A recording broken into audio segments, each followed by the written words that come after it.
Hey, Natalie. Hey, Scotty. So I have a question. What have you been driving lately? Ooh, well, the Mazda CX-5, The Mazda CX-5. Brand new, right? brand new 2026. Very excited. We have a story and a video out, so if you're curious, everyone. And I'm not going to be coy because I wrote the story, but I'm curious. What did you think of the Mazda CX-5? Tell us what you thought the new one versus the old one. For me, it was life-changing having a new multimedia screen without the dial. That was everything for me. But then also the safety features. So for me, it was all encompassing, like for my solo drives or fam drives. I'm like, oh, I can totally envision myself in this. They really put a lot into the safety. They put a lot into the family-friendly features. I'm going to agree. I think the multimedia system is life-changing. Google built-in is Oh, yeah. life-changing. So I do appreciate that. I love there was something that they did that I think was so telling, and that is they actually widened all the door frames and they made the rear doors open, so really more of a 90-degree angle. And they widened the frame around the lift gate, the cargo space. So it's just easier to get things in and out. No less of that bumping up against the threshold or the door jam or whatever you call it. I don't really know what you call it, but less struggle getting in and out of the car and getting things in and out of the car. And I have to say, I really appreciated that they talked to customers and thought about that. And the wide door opening for installing car seats is it's important. It's really important. Yeah, I definitely think with the family in mind, especially with the step up, that was always something that like my son would talk about in any car. Like, I can't step up, when he was little. So having those little attention to detail and listening to the customer, so big because now we can be happy, open it up, easily install the car seat and get inside, no struggle. And as you know, as we do drives, I'm short, so like trying to get things in, it's a mission and a half. So Yeah. Especially with toddlers lifting and trying to lift and turn and get them into their car seat while the door is like pushing on you because the space is so narrow. So yeah. that was something that I do really appreciate. And the step in, like widening that was, and it's Oh, lower yeah. too, was Yes. good because there's nothing like the horror, and I only say this from experience, of your kids, they're like 2 or 3. They want to do it themselves. They want to climb into like they see it as like a jungle gym, right? They want to climb in the car Yeah. themselves, and you're like, okay, fine, do it. And then they get in, and you realize that you had not cleaned it up from when they were in the last time, and they're just covered in mud now. And now you got to take them inside and change their clothes and wipe all the mud off of them. So now I'm like going to be 20 minutes late for wherever I was going. And so having that wider space so that they can step in and not have to climb in is Yeah. good. I guess it's also a function of height. But yeah, I love how Mazda was so thoughtful about some of these things. And much of that thoughtfulness came from today's guest, Jannice Jacobson, who is the product planner on the Mazda CX-5. This was her baby, and we got to spend a little time with her at the launch of the Mazda CX-5. We were actually sitting in the Mazda CX-5. So let's go to our conversation with Jannice Jacobson.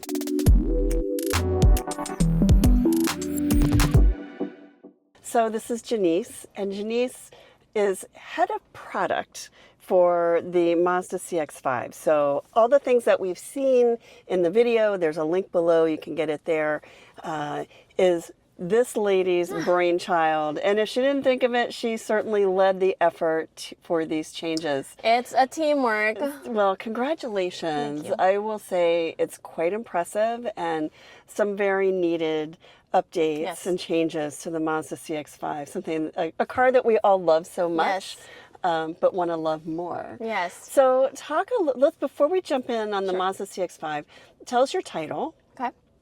I'm a senior manager in product strategies, Believe it or not, this is going to be my 20th year at Mazda. 20th year at Mazda. What was your first job at Mazda? I was an analyst in actually advanced planning. And CX-5 in its inception was my very first, the car I worked on. Oh, wow. And it started as a concept, didn't exist before. So I've seen 3 generations of development of this vehicle. So it's really rewarding to see just how much it evolved over the years and just its constant movement. It's kind of like fine wine. As it was aging, it just got better and better. better every year. I don't know how to explain it. That's really, it sounds very cliche, but that's really what it's been. So it's been super rewarding to see it. So where'd you go to fruition. school? I went to UCLA. And what did you study? I studied cognitive science, which I was like, wait, what is that? So I just found the major super interesting just because it was a combination. It's really understanding how the brain works, and then you create artificial intelligence. At that time, that was years ago, and the idea behind it was super interesting to me. And what I found out, really, it's my interest in how people think and their motivations, and then you compile that with the science aspect of things, and then you try to simulate it in a robot, which adds another layer of complexity to it all. So, yeah. And so why did you want to work in automotive? I did not. I did not. I've always loved cars, not in the sense that you think. I wouldn't consider necessarily myself as an enthusiast in terms of the gears and the mechanics of it, but I appreciated cars. I knew my models, and kind of what the various models that existed in terms of I can see what they are and recognize, what brands and all that. But I think my biggest fascination with vehicles is around people. It's the interest, I think I connected it, that why do people pick the cars that they do? So it's about self-expression. I mean, I can't think of any other product that is so interesting and just multi-layered in terms of why it exists for somebody, why somebody picked that model. And yeah, it represents so much of that person, and a reflection of not only who they are, but their needs, and that changes whether you're single or your family. So similar to CX-5, we started off and it was meant from a concept to be for young females in a career, understanding their life's changes. And then now it's moved on, it's gotten bigger, and now it's like, okay, now she's in the family life stage. Still similar challenges, but beyond that, it's also, just now the values have changed over the years. So stepping back again to the beginning of your career in those early days, what would you say to a young woman now who's looking for a career opportunity? I don't know what I want to do, and is maybe thinking about automotive, or actually maybe not thinking about automotive. What would you say to that woman? It's hard. I'm going to be honest, I didn't know what I wanted, but now in hindsight, I think the biggest thing is follow your interest. It really is. Want something that's going to lead you somewhere, and then you can end up loving that job. And then it's going to materialize into something that you didn't even exist. It's going to lead you to paths that you didn't even think you wanted to be. And then if it's something that interests you, you just, you're really going to be successful in it just because your heart is in it. And that makes the biggest difference. And then it becomes so much part of you that you just want to do good only because you love it. So it's not work. I know people say do what you love. Sometimes you don't know, but really follow your interest, and I think it's going to lead you. You'll be surprised where that leads you. Yeah, I think if you like doing it, you do something and you find that you like doing it, it's easier to keep on that path. So tell us about your career journey at Mazda. From the time that you started, how did you end up in this role planning the new CX-5? So I started in advanced planning, which means that it's very early on development of the vehicle. We start with, who the customer, like who, you look at the overall segment, various segments, and we kind of know, okay, we want to look into developing a new CCUV, for instance, when we first launched the CX-5. Then we look at, okay, who are typically the customers, and then we start talking to real customers and understanding then what do they need? What are the lifestyles like? I mean, we go to their houses and see, what stuff do they put in their cars, right? And what are their frustrations and what makes them happy? And when women say make happy, it doesn't even have to be car related. You know, it's more of like, what are your hobbies, and where it's more of the underlying things that we really try to understand. And then it leads to the product. Then, okay, how can the product support that? Whether it's a lifestyle or even a piece of design, right? It becomes almost a stimulant, but also inspiration for our designers to see whether it's a painting in their house. They're like, okay, you kind of understand what is it about that somehow can translate in the vehicle, that we can take away. So I started with that, and then lots of analysis and future trending. With that, then I also started working on different like future cars, of whether it's a brand new vehicle that we're going to be introducing or an update of the next, like the new CX-5. So it's already existing, but the next update to that. And then from there, I've just kept on working with, you know, R&D. The nice thing about my job is I was able to work with really great people. I work closely with Japan, with the designers there, as well as the engineers. And then now, after developing the vehicles, I am also working on the launching of the vehicles. So the whole milestone from vehicle develop inception to production to the launch of the vehicles. And then once you go in through those phases, your audience changes, right? Now I'm not working with designers and engineers. Now I'm working with marketing team, with the PR team, because now it's communicating, this was the intent when we built this car, right? And then how do we then best communicate this where the customer is going to understand it and be able to value it, and to see that value? How do we communicate and showcase it? So in examples today, right, when we have examples of a car seat or a surfboard, like, so things that normally, you know, previously people get just to look at specs, but then we start realizing, yeah, specs are great, but at the end of the day, someone says, well, why should I care? And sometimes you don't even know, okay, a couple of inches, what does that mean? It means significantly something because there's more room. So those are the things that we need to help guide to really showcase why those few inches would matter to somebody, and what's the intention and thinking behind that. So it's so rich. The stories is really where it's at. So you're a mom. yes, You have two kids. I have good kids. Two kids. And you've been at Mazda for over 20 years. So you have built your personal life and your family while working at Mazda. Yes. But do you bring that mom side of yourself to work? Oh, for sure. Yeah. You know, and again, as mentioned before, a lot of it, my interest from the very beginning is around customer and the mindset and all of the different factors that influence our thinking and our decisions. And so I was able to live through all of that, right? Like, I was single once. I was all about, you know, career. And so I knew all the struggles and I knew the image I wanted to portray, right? What was important to me. And then I am very cognizant of how that changed.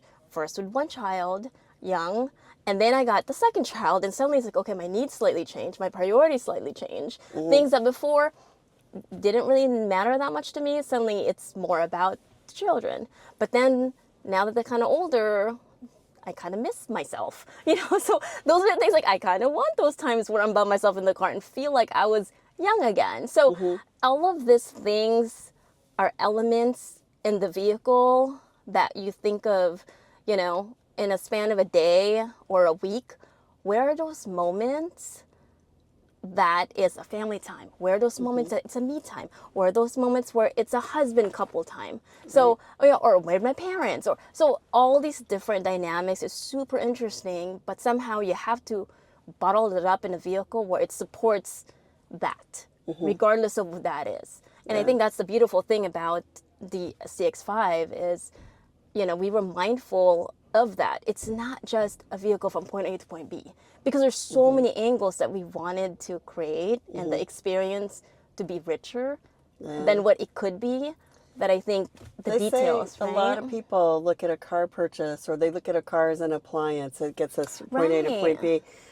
I'm sorry, but I do not need to spend Yes. 2 or 3 hours of my day in an appliance. Right. That's right. I want it to be a Yes. beautiful environment. I want Yeah. to feel good. That's I want right. it to sound good. I want everything I touch to be delightful. Right. And Right. I want the car to make me feel good. Right. So there's that, that's the big part of that is the emotional aspect. And even the practical moment is emotional. And I feel like that to me is even more important now that I have a family. Before it's all about like just the design and the touch and feel. But now it's the little things like the buttons, or having memory seat that I share with my husband because we're not arguing. It's just like everyone gets in the car and I'm able to just get up and go. So it's all those things quickly. practical, but yet it just enhances the overall experience that heightens the overall emotional connection. Does that make sense? Yes. No. With everyone, with my vehicle, but also with my family. Yeah. So, yeah. So there were some things that you showed us in the demonstration this morning in the CX-5. The big one to me was having the child passenger car seat, the rear-facing car seat installed. Talk about, because this is a big rear seat. Right. Talk about what your process was in thinking about that family with children. I mean, rear-facing, it's smaller, younger children, Right. Babies and toddlers. Talk about that. Yeah, and people say, oh, that's a short time in their life. Yes, but it's such a critical, there's so much emotional in that when you're coming home from the hospital and you have this baby, right? There's so much to that. And then after that, it's a struggle of you're adjusting your life stage, new life stage, and you're having, so even though it's a short time in your life, it's so important. So one of the things that we've learned in talking to all the families, and I've experienced it myself, is my husband's way taller than I am, and I'm shorter. So the baby always had to go, the car seat always had to go on my side because my seat was always farther forward. So there's room, right? And so it was this adjustment of like, he couldn't really drive my car because the car seat's there. So it was those little things where you have to move up, the seat in order for you to put a car seat, and then trying to put it in, struggling to wrestle and put it in the door, through the door. And it's heavy, it's clunky, it's quite challenging. So did you create a door opening that's wider now? Yes. So we about made, that. that was the big thing, is that we wanted to make the actual door opening not only wider, but also the way the door swings. So sometimes when you open a door to certain cars, it just kind of opens slightly, but we wanted it to open wide open. So now you just have a big opening and you could just slide right in and then just drop the car seat. So all these little things matter in terms of, okay, where it's not just the space of the rear seat, but also every step towards like loading and unloading car seats. What is it? What about the seat? So all of those things play a factor in terms of understanding, okay, this is where it's important to talk to customers because, we ask like, where is it exactly that is your problem? And then we could start ideating on what is the best solution. So talk about the cargo area, because you made some changes to the cargo area too. Yes. So the cargo area, people say, okay, how much do you really need? Well, you'd be surprised how much you end up putting in the cargo, which you never imagined that you would put, right? Right. The biggest for me is always about lifting things. So by dropping that floor lower, it's just so much easier to load things. How much in. lower is the load threshold from the outgoing model?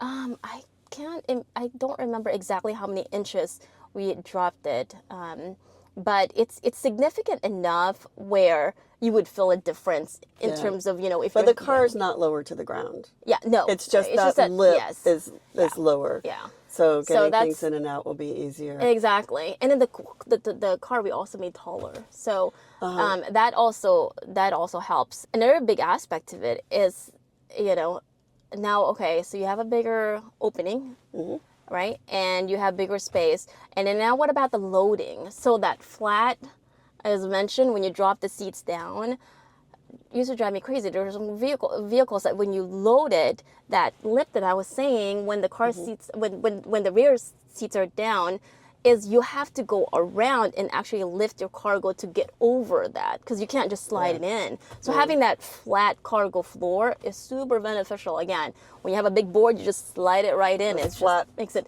Flat pack boxes from IKEA. Yes. Those are the ones that kill me. Because you Yes. can't just slide them in. You're right. You have to go Yeah, around. you have to go around, and Yeah. somebody has to be here to like lift it while you push it in, right? So it's like a two-step process. It's a two-man, job, and it's like, oh, And wait, it shouldn't be. No. That's why I buy an SUV, so I never have to have delivery from Home Goods. Yeah. I can, if I buy it, I can put it in my car and Exactly. take it home. Yeah. So talk about some changes that you made here in the front seat, because this is probably the most Yes. profound change is found right here in the center console, the steering wheel, and the multimedia system. Talk about the changes that you made and why. So the big thing also is, when we tracked, what the customers want, what are the influencing factors that are affecting their lives? So one big thing that nobody could ignore is technology. And with that, a lot of us now have iPhones, and that experience we want to. They expect the same experience what they have outside of the vehicle in the vehicle. Right. So we had to upgrade, and we also wanted to make sure that we're able to offer that experience continuously. Right? There's a long process to vehicle development. So we want to make sure that what we have in terms of the overall experience is something that is going to easily updatable, that the customer feels like they're comfortable with. It's intuitive. I mean, for us, driving and keeping your eyes on the road is very important. So we wanted something that is not hard to learn. So having a touchscreen is not only a big customer want, but it also fits our philosophy in terms of making sure that we have safe driving, you can enjoy driving. So that was a big thing about transitioning to the new HMI experience.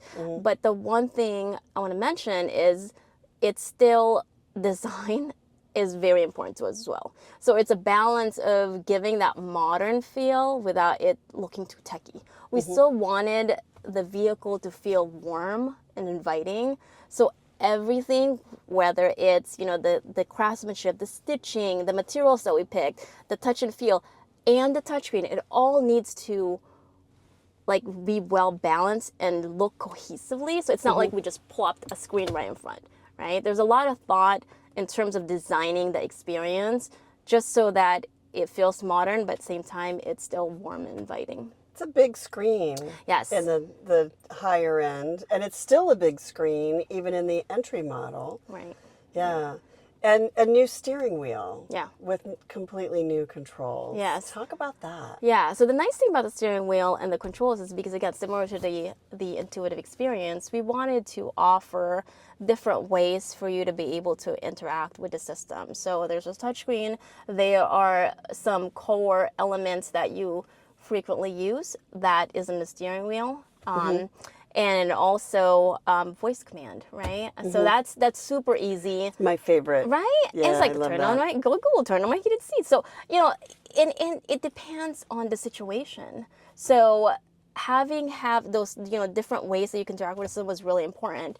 I had mentioned that design is important and the overall how you feel in the vehicle. Like, the one thing that we wanted to make sure the customer felt is not just the space is bigger, the actual space, but also the feeling of the vehicle. So little elements, like this is a little bit harder because it's all black, but on the tan interior, for instance, there's a wrap around and even the Mazda symbol, right? Yeah. Now it's horizontal. So that when you're sitting, it's just this horizontal feeling, so much, wider sense of of the vehicle in front of you, but also that you're kind of wrapped around, right? Yeah. So there's that feeling of you're safe, but it also feels bigger and it's very, like I mentioned, warm and inviting and still airy. So those I are feel little like aspects. it feels like you're in a little, like a salon or a very nice space, Right. a boutique-y kind of space. So on the beige and dark interior, why go with the two colors? Talk about that. And you actually used an interesting example this morning. Yes. So the example that I use is my my son's favorite snack, the Pocky. And to me that was so eye-opening in terms of how to communicate the value. It's relatable and you can understand why we did it. So basically what it is that it's a chocolate stick that has an uncoated handle. And I like it because you don't, my kiddo doesn't have chocolate hands and does all this. So similarly, the color scheme in our vehicle is in the bottom, it's darker lower. And those are the areas that gets used the most and is going to show dirt and it's going to show wear. So we had to keep the lower darker. But at the same time, as mentioned, we wanted the vehicle to feel open and airy and modern. And so we wanted to keep the upper lighter. So that was really the intention behind the two-tone new color scheme. And, I love the light interiors. I do too. But it's always been challenging because it's not the most practical.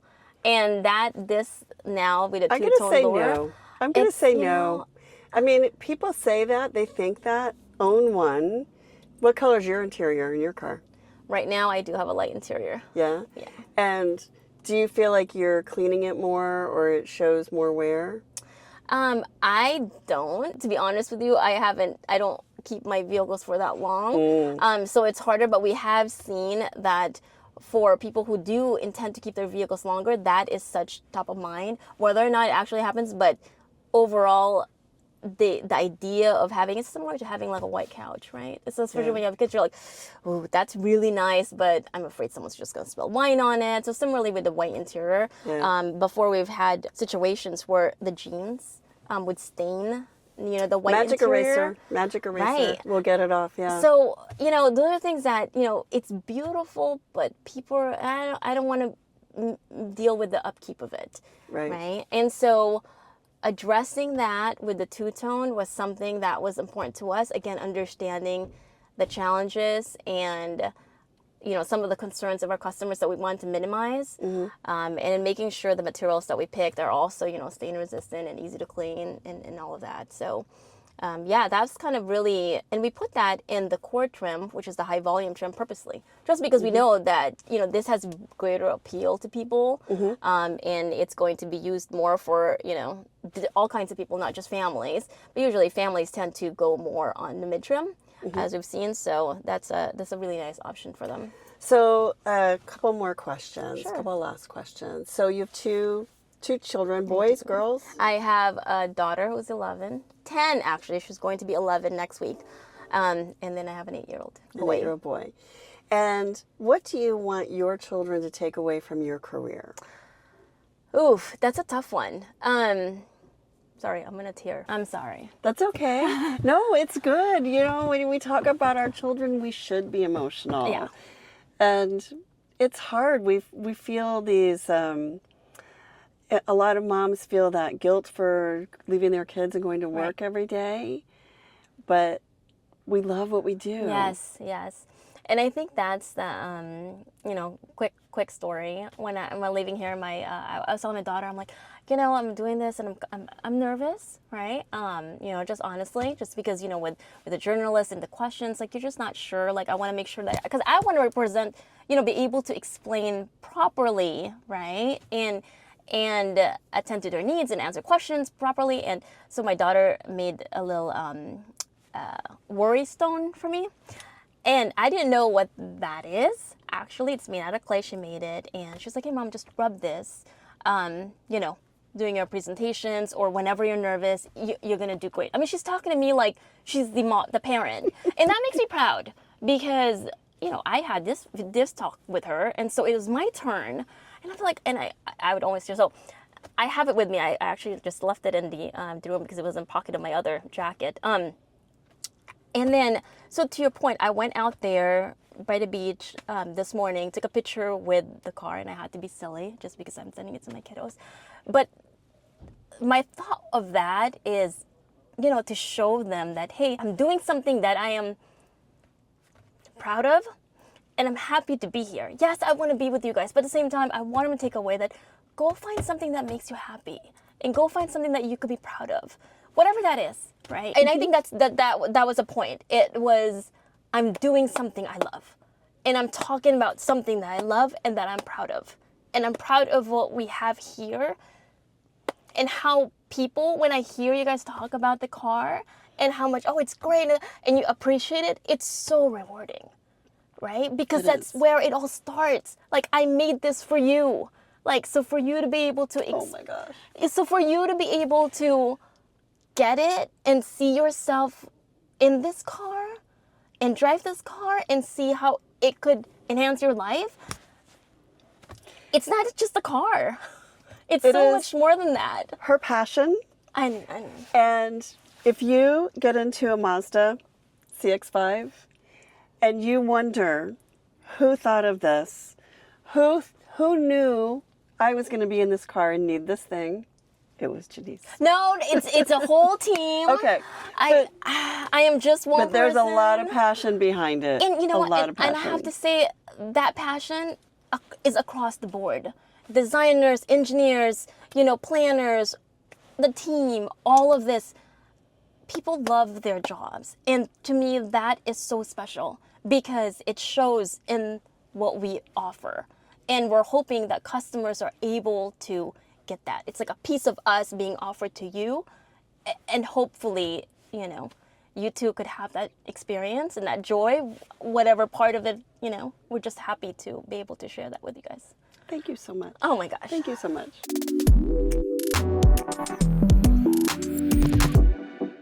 Wow, and the passion that she has for her craft, like, it's incredible, and you can feel it. You can see that in every detail of the Mazda CX-5. And I will say I didn't mean to elicit that much of an emotional response from her. Right. But when I talk to a woman who loves what she does so much, and of course she loves her children, of course her children are meaningful to her, but when she thinks about how those worlds merge, and that brings up this very emotional response, I feel like every time I get in that car, she's thinking about me too. Like, this is not a car just built by some nameless, faceless people who are like, yeah, we need to build a 2-row SUV that hits these marks. This is like truly, truly a passion point for her. The things in this car, how she thought about them, how her children play into the things that she thought about, how the children of other people factor into what she's thinking about and how they build this car. The passion that she'll bring to her leadership to fight for something. We need that wider door opening. We need that larger cargo area.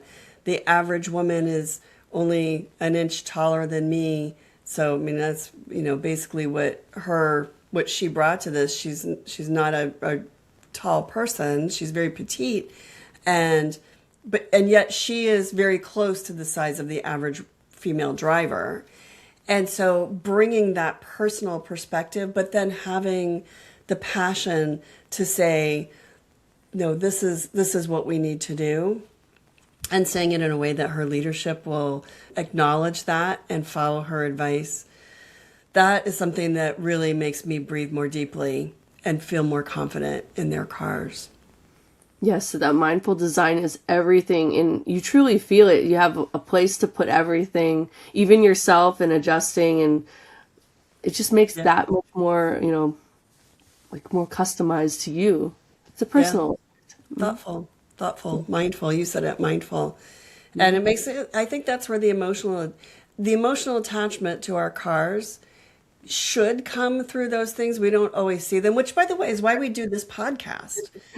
Exactly that conversation that we just had with Jannice is why we do this podcast, because we want everyone to know that the cars that you're driving, the cars that you're falling in love with, you're spending your time in, are designed by people, a lot of women, who are thinking about things the way you do, or thinking ahead of your needs. You may not be there yet with 2 or 3 kids in car seats, but you may find yourself there someday.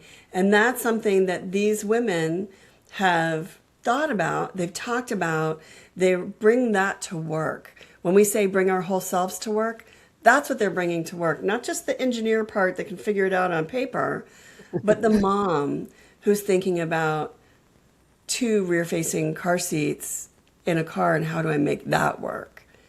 And that's what they're thinking about, which is amazing. Thank you, Natalie, for joining us. Thank you, everyone, for joining us for What Drives Her, the podcast from A Girl's Guide to Cars. I'm Scotty Reese, your host, Natalie Marola, co-host and producer of What Drives Her. Thank you to our editor, Steph Howard. Our music is by Envato Elements. You can subscribe to our podcast here or wherever you get your podcasts. Look for our newsletter link below and get our news in your inbox every week. And we will see you again next time on What Drives Her. Thanks, everybody.